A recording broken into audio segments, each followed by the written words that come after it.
En 2017, dans le Morbihan, Guilherme Boutier, 36 ans, viole un enfant de 10 ans et en agresse sexuellement 5 autres. Pour parvenir à ses fins, ce pédophile avait une technique diabolique. Il séduisait des mères célibataires dans le seul but d'approcher leurs enfants. Ouvrons ensemble la code B du dossier d'instruction de Guilherme Boutier. Europe 1, Christophe Ondelatte. Dans le système judiciaire français, le dossier d'instruction contient un sous-dossier appelé Cote B. Il rassemble les rapports des experts psychiatres, psychologues et de l'enquêteur de personnalité. Ouvrons l'un de ces dossiers. Ondelatte raconte. Cote B sur Europe 1.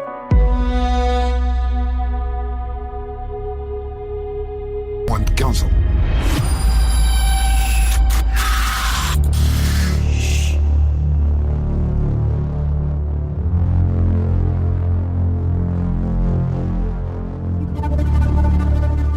L'enquête contre Guilherme Boutier est accablante.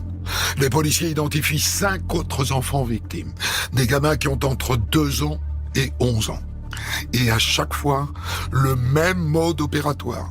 Il séduit leur mère isolée via les réseaux sociaux Facebook ou Badoo. Et très vite, il emménage chez elle et gentiment, il se propose de jouer la nounou pour leur gosse. En réalité, Guilherme Boutier n'a qu'un objectif, être seul avec les enfants. Et il ne couche pas avec les mères. Il leur répète qu'il vaut mieux prendre son temps. Face aux policiers, aux juges d'instruction, Guilherme Boutier nie tout en bloc. Et il a du mal à trouver un avocat qui veuille bien le défendre. En moins de 2 ans, il essore 10 avocats.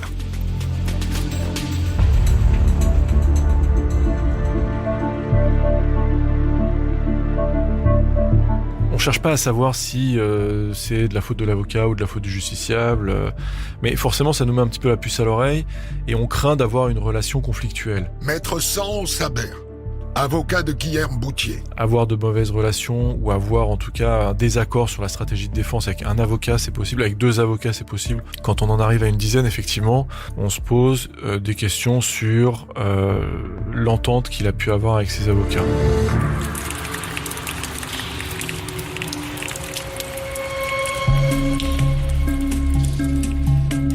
J'arrive devant la maison d'arrêt de Lorient et je monte au parloir. J'ai avec moi une partie du dossier, puis je l'ai vu arriver et je dois dire que j'ai rencontré un jeune homme très avenant, très sympathique, très poli, très courtois, qui manifestait tout de suite beaucoup d'attentes. Alors, il se trouve qu'on a à peu près le même âge, on est de la même génération. Il y a toujours dans ce type de situation un rapport particulier qui s'instaure parce que je pense que le justiciable se demande pourquoi finalement il n'est pas à la place de l'avocat et l'avocat qui se dit j'aurais peut-être pu être à la place du justiciable. Donc j'ai un garçon tout à fait correct avec moi et qui me demande un petit peu comment on va assurer sa défense parce qu'il se dit innocent.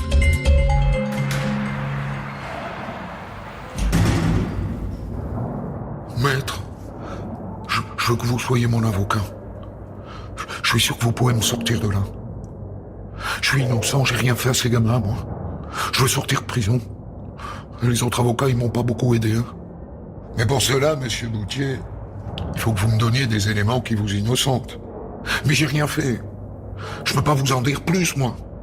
Il y a des éléments à charge contre vous. Ces enfants disent la même chose. Ils décrivent le même mode opératoire, alors qu'ils ne se connaissent pas. C'est assez crédible. Comment vous l'expliquez ? Je sais pas, mais... Et là-dessus, il n'est pas capable de me répondre. Il n'est pas capable de me dire ce qui a pu se passer. Alors parfois, il me dit qu'il a donné la douche à un enfant et puis peut-être que sa main a dévié et que ça a pu être interprété comme une caresse. Il répète à plusieurs reprises qu'il a voulu se comporter comme un père, mais il n'est pas capable d'apporter des explications sur les accusations qui sont portées contre lui. Et c'est là où en fait le dialogue qu'on instaure devient très difficile. Quand on essaye d'avoir un discours constructif, on ne sait jamais ce qui va se passer derrière. peut nous dire oui, très bien, je vais aborder le problème tel que vous me le proposez et je vais y réfléchir. Mais on revient 2 semaines plus tard au parloir et on voit que rien n'a évolué, rien n'a changé.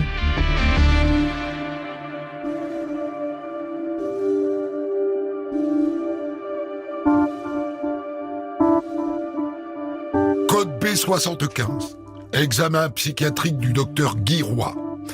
Guilherme Bautier apparaît confus et désorienté dans le temps et semble perdre la mémoire. On constate également une faiblesse des capacités d'attention et de concentration. La constitution de la pensée est limitée par un déficit de la pensée conceptuelle. Quand il s'assoit devant moi, je note pas beaucoup d'émotions. Je vois pas chez lui de la froideur non plus, mais j'ai quand même l'impression qu'il me regarde avec un air un petit peu enfantin. Ça me frappe, alors qu'il a le même âge ou presque que moi. Il a une taille sensiblement similaire à la mienne, plus d'1m85, mais son regard, que je peux qualifier parfois de presque vitreux, m'interpelle. Je me suis demandé si on n'avait pas affaire à un enfant dans le corps d'un adulte.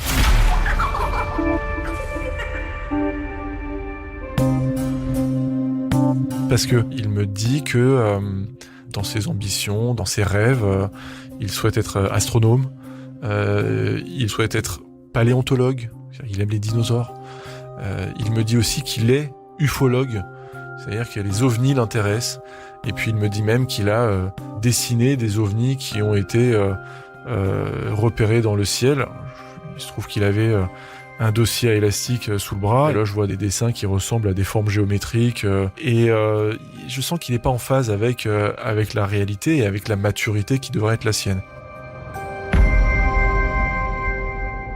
Maître, vous voyez sur mes croquis, j'ai dessiné des extraterrestres. Vous voyez le premier là ? Il a été observé au Chili. Et l'autre là, la forme triangulaire, on l'a vu aux États-Unis. Je suis sûr qu'on vient nous voir, maître. C'est passionnant, hein, maître ? Effectivement, c'est intéressant. Mais je ne suis pas là pour les ovnis, hein. Je dois vous parler de choses plus terre à terre. C'est-à-dire de ces accusations de viol sur des enfants de 10 ans. Et donc là, on est sur une vraie question. Comment fait-on pour gérer un justiciable qui a une approche très puérile et très enfantine de la situation qu'il a affrontée et de la vie dans laquelle il s'inscrit. Et je travaille là-dessus avec un succès, pour être tout à fait honnête, assez limité parce que on parvient pas à le conduire là où on veut. Donc c'est très difficile, et quand vous avez une personne qui est déterminée à rester sur sa position, on peut pas la faire évoluer.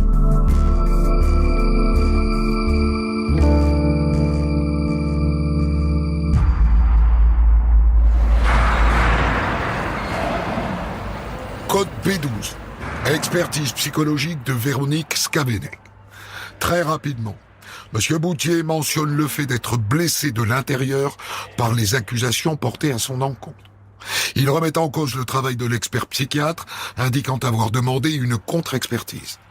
Il se dit choqué par son incarcération et il me confie « Tout est faux, je suis franc avec tout le monde, j'ai dit des mots justes et honnêtes, je ne fais que dire la vérité, je ne joue avec personne. » Moi, je ne suis pas là au niveau de l'expertise psychologique ou psychocriminologique, en l'occurrence, pour constater de la véracité des faits. Véronique Skavenek, experte psychologue. Monsieur Bautier, il tient cette position-là. On se méprend sur lui, il n'a que des intentions gentilles, il n'y a que des mensonges contre lui, des mensonges de la part des victimes, des proches des victimes, des avocats, une instruction à charge. Il ne comprend pas ce qui lui arrive, il ne comprend pas pourquoi on dit ça pour lui et vis-à-vis de lui, et pour lui, il n'a été aucunement question d'agression sexuelle.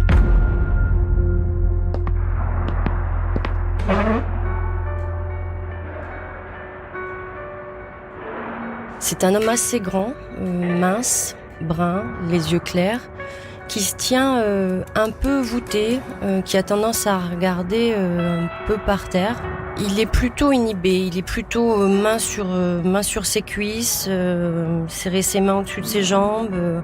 On le sent réservé ou timide. Et d'un abord très vite sympathique, souriant. D'emblée, il ne s'oppose pas à la réalisation de cette expertise, me précise en avoir déjà eu une, et content de me voir et content de s'expliquer. Code B7. Enquête de personnalité de Madame Bracciani. Monsieur Boutier dit avoir toujours rencontré des femmes par l'intermédiaire des sites de rencontres Badoo et Mythique. Il a choisi ce mode de relation car il estime qu'on ne peut plus aborder une femme de nos jours sans qu'elle se sente agressée, ni lui dire qu'elle est charmante, ni boire un verre. Il énumère ainsi plusieurs relations sentimentales, précisant à chaque fois l'identité et l'âge des enfants de la compagne avec laquelle il est en relation. Lorsque M. Boutier va chercher à rencontrer une femme, il va prendre comme critère le fait que ces femmes aient un petit garçon, va demander rapidement une photo du ou des petits garçons, va proposer qu'à la première rencontre physique, que le petit garçon soit là, et très rapidement s'installer chez ces femmes-là et prendre une place particulière auprès de ces petits garçons. Aucune relation sexuelle avec ces femmes, jamais. Maître Pierre Guillon, avocat d'enfants victimes. Jamais aucune relation sexuelle avec ces femmes. Pourtant, ces femmes-là, à un moment, sont en attente. Et à un moment, ces femmes-là, si elles peuvent partager quelques nuits avec Monsieur Boutier, sont très vite évincées dans l'autre chambre pour laisser la place à ce que le petit garçon vienne dormir dans le lit de Monsieur Boutier. Et ça a toujours été pareil. J'avais comparé Monsieur Boutier à un coucou.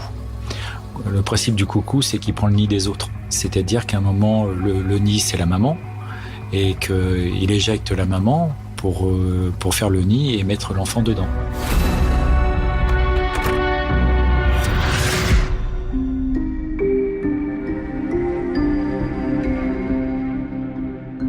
Il indiquera faire un constat dans un second temps que ses mères sont défaillantes. Et c'est à ce titre qu'il va se poser comme un papa de substitution, entre guillemets. Et dans ce cadre-là, lui, il se positionnait quelque part un peu comme un sauveur, comme quelqu'un qui venait étayer un peu le cadre éducatif et affectif de l'enfant. Et dans ce cadre de cet étayage, il venait s'occuper du quotidien. Mais il ne parle pas des repas, il ne parle pas de l'aide aux devoirs, il parle de dormir avec et il parle de la douche et du bain. Ça, c'est systématique, de la douche et du bain.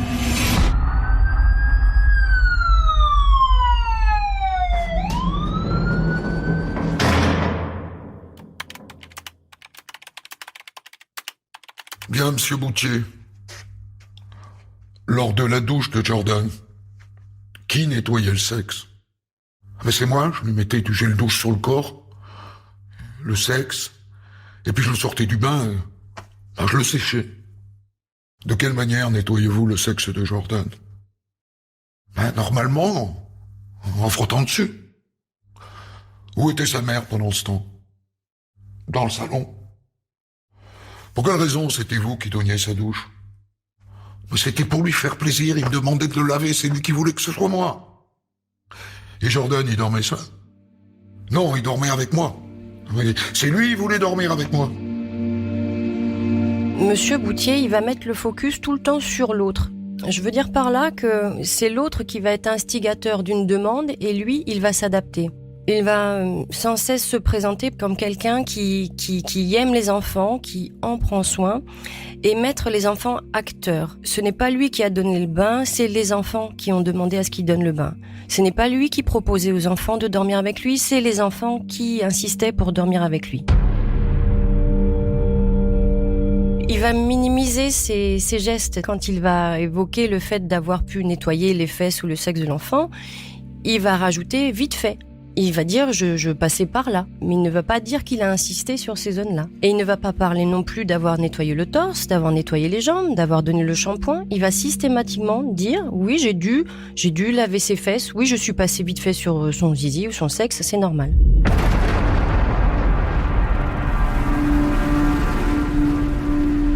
Code B20. Expertise psychologique de Véronique Scavenec. Lors des rendez-vous d'expertise, Guilherme Boutier estimera avoir mis un doigt dans l'anus accidentellement lors des temps de douche avec les enfants. Monsieur Boutier me précise, les enfants, je les ai lavés, j'ai fait ce qu'on me demandait. Il ne reconnaîtra aucunement le détournement de l'enfant à des fins personnelles. Il se montrera ambivalent dans son discours, disant que les enfants avaient pu mentir.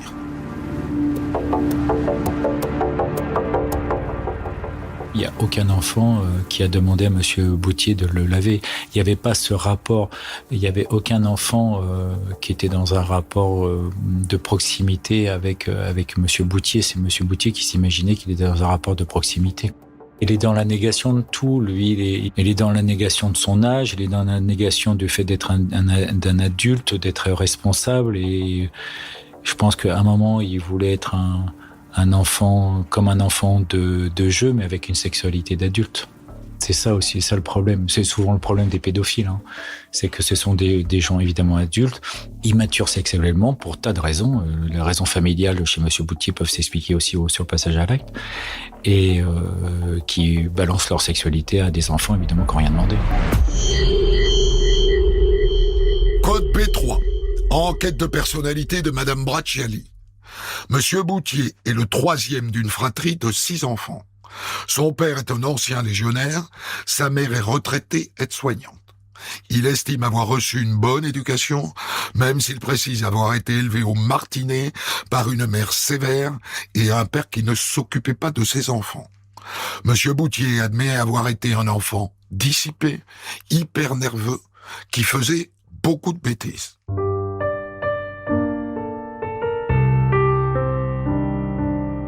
Un père qui était un ancien militaire, apparemment de la marine, et qui visiblement buvait beaucoup, jouait beaucoup au PMU, et qui avait mis la famille dans une situation de détresse financière assez importante. Et en même temps, une éducation très dure, puisque les parents faisaient usage du martinet à l'égard de leurs enfants.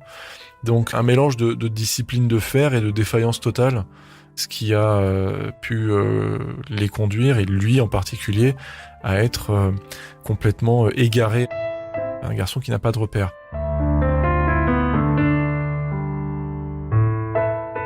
Code B6. Enquête de personnalité de Madame Bracciali. Monsieur Boutier indique que la cellule familiale a éclaté une première fois lorsque ses parents se sont séparés, puis lorsque leur père est mort. Son frère et sa sœur ont tenu leur mère pour responsable de ce décès.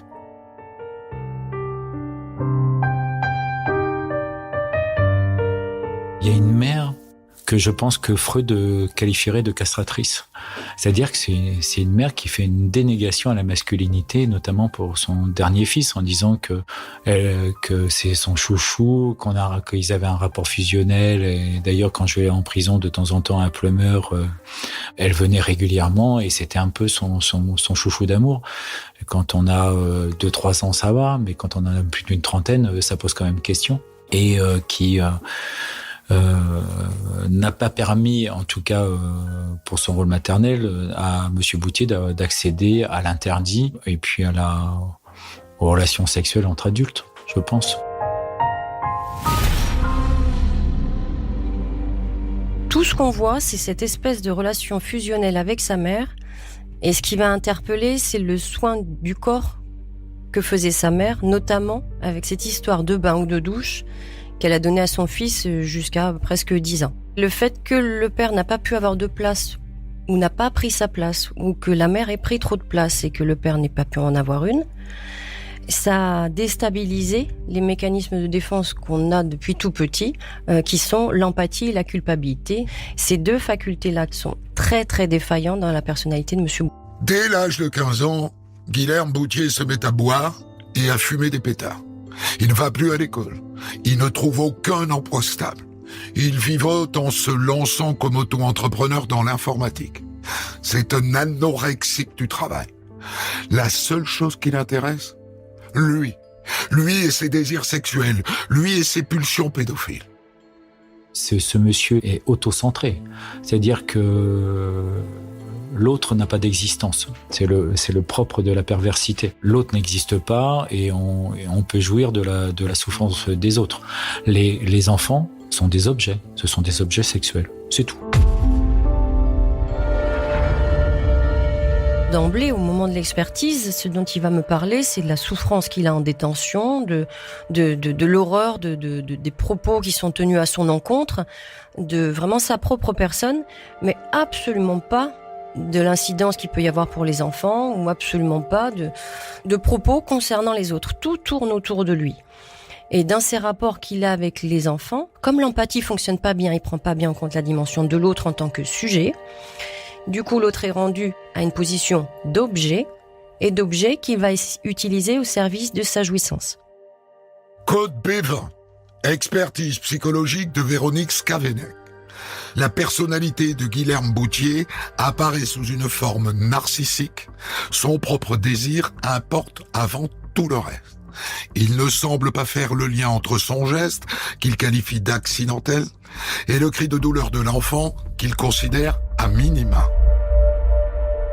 Il avait beaucoup de mal avec la notion d'interdit. Maître San Saber, avocat de Guilherme Boutier. C'est-à-dire qu'il ne faisait pas le lien entre la commission d'un acte, quel qu'il soit, et les conséquences de cet acte. Et que c'est pour cette raison qu'il avait eu notamment des condamnations pour des faits de conduite sans permis, mais que ces condamnations ne faisaient pas effet sur lui et ne constituaient pas des avertissements judiciaires, parce que pour lui, l'interdit, en fait, et la sanction n'était pas suivie d'une leçon qu'il aurait pu tirer. Pourquoi on passe pas à l'acte ? Parce que soit on a intégré l'interdit, parce que la loi sociale nous dit je n'ai pas le droit d'avoir des relations sexuelles avec des enfants. Ça, il l'a pas intégré. Et puis il y a les circonstances. Il n'a en face de lui, dans son appartement, que des femmes qui sont pas capables de dire non, et des enfants évidemment qui sont en état d'enfance, donc qui sont évidemment pas dans la possibilité de dire non et qui sont soumis à l'adulte. On apprend aux enfants que les adultes ont raison. Au moment où il prend contact avec ces femmes, je suis pas sûr qu'il soit dans l'idée en disant je vais peut-être rencontrer des petits garçons. Ça serait très difficile et très présomptueux de le dire de ma part, mais je crois pas. Mais on peut pas enlever chez lui, même s'il le reconnaît pas, que c'est quelqu'un qui a une nature pédophile, mais qu'il est incapable évidemment de la reconnaître. Et dès qu'il y a une rencontre avec un petit garçon, je pense qu'effectivement les lumières en termes de pédophilie ou de paraphilie s'allument chez lui, et après les choses s'enclenchent.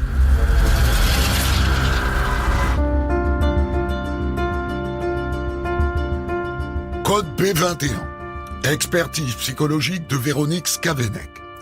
Dans la vie de Guilherme Boutier, il n'a pas été repéré d'événements traumatiques relatifs à une quelconque... De son orientation sexuelle par la suite. Madame, vous savez, la douche, le bain, tout ça, ma mère, elle me les donnait jusqu'à 10-11 ans. Pour moi, ça a toujours été normal. Ma mère, je l'aime. C'est ma raison de vivre. Elle est parfaite. Je l'aime. Maintenant, dans la position d'admiration, de confiance, de respect qu'il a pour sa mère, il est impensable d'un point de vue psychique pour lui de la voir comme quelqu'un qui a pu l'agresser ou tout du moins faire de l'effraction sexuelle. Donc il préfère banaliser ses temps de douche avec sa mère pour pouvoir permettre de conserver une image d'une mère qui est protectrice, une image d'une mère qui est toujours là pour lui et encore aujourd'hui et jusqu'au procès d'ailleurs.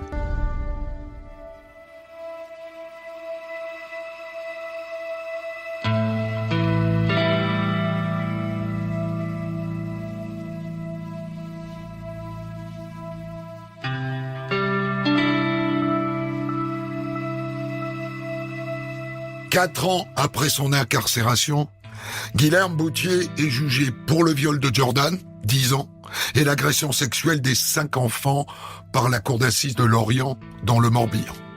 Malgré les preuves accablantes, il persiste à dire qu'il n'a rien fait de mal.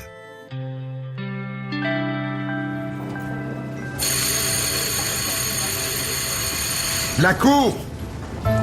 Je lui explique que sa position au procès va être très fragile. Maître Sans Sabert, avocat de Guilherme Boutier. D'abord parce que les faits qui lui sont reprochés sont extrêmement graves et que la parole d'un enfant, évidemment, est porteuse d'une certaine crédibilité. Et je lui explique que sa parole à lui va être extrêmement scrutée parce que elle va être dominée par les débats, mais par ce que les autres vont dire. Son temps de parole sera nécessairement inférieur au temps de parole cumulé de toutes les personnes qui sont là pour faire peser contre lui des charges.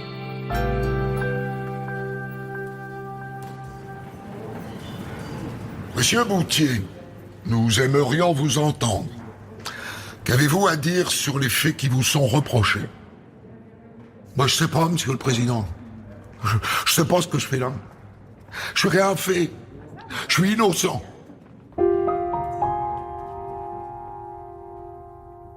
Monsieur Boutier, il n'a choisi, et c'est là où je parle de prédation, il n'a choisi que des enfants fragiles. Il a choisi que des mères fragiles, mais il a choisi que des enfants fragiles. Et j'avais monsieur, lui qui avait des problèmes de santé extrêmement importants, qui avait des problèmes de langage, etc. Et à la première audience, qui était pas capable d'aligner 3 mots, quoi. Et il est allé au micro, enfin devant le juge, et il a réussi à dire que monsieur Boutier l'avait agressé sexuellement. J'étais admiratif devant ces gosses, vraiment. Code B35. Expertise psychiatrique du docteur Guy Roy. Guilherme Boutier présente un état dangereux au sens criminologique et psychiatrique. Sa faible capacité d'introspection et de jugement ne lui permet pas de s'interroger sur son propre fonctionnement. En conséquence, il agit en fonction de ses désirs sans tenir compte des interdits.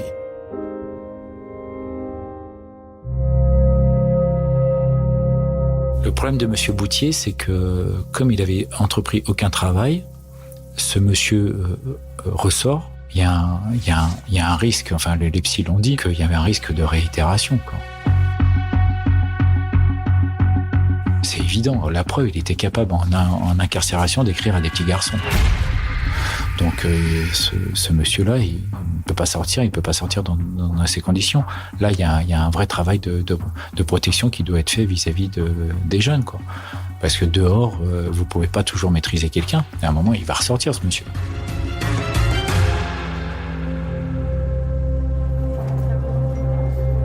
Monsieur, vous êtes le frère de monsieur Boutier. Vous n'avez donc pas à prêter serment. Qu'avez-vous à dire spontanément à la cour? Moi, je suis issu d'une famille unie, une famille d'ouvriers. On a toujours eu à manger. On n'avait pas beaucoup de cadeaux à Noël, mais on était ensemble. Et voulez-vous ajouter quelque chose? Les accusations contre moi, elles sont fausses. Mais je présente mes excuses aux enfants si je leur ai fait du mal sans le savoir. Je leur demande pardon. Bien, nous allons maintenant nous retirer dans la salle des délibérés. L'audience est suspendue.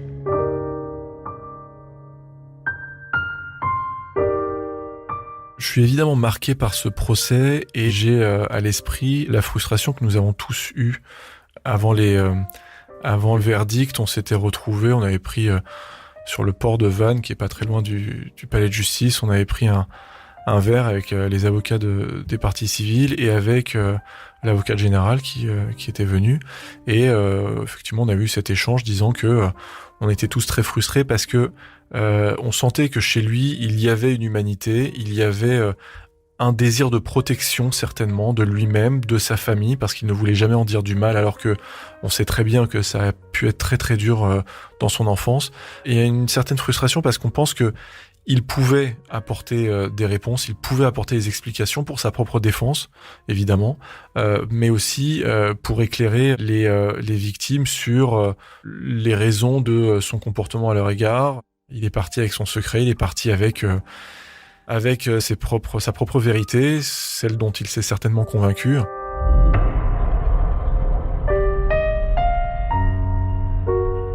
Guilherme Boutier est condamné à 16 ans de réclusion criminelle, assorti d'une peine de sûreté des 2/3.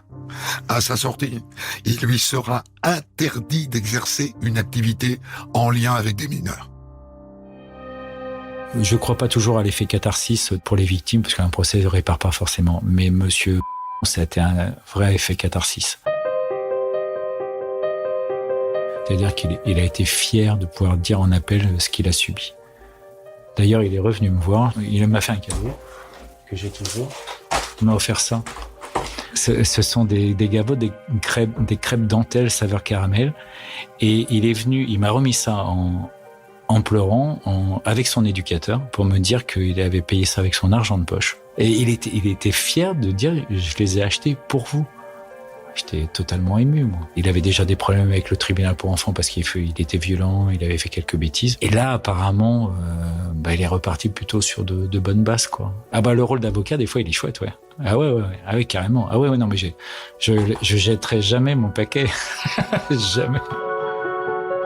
En appel, Guilherme Boutier écope de la même peine qu'en première instance, 16 ans de prison.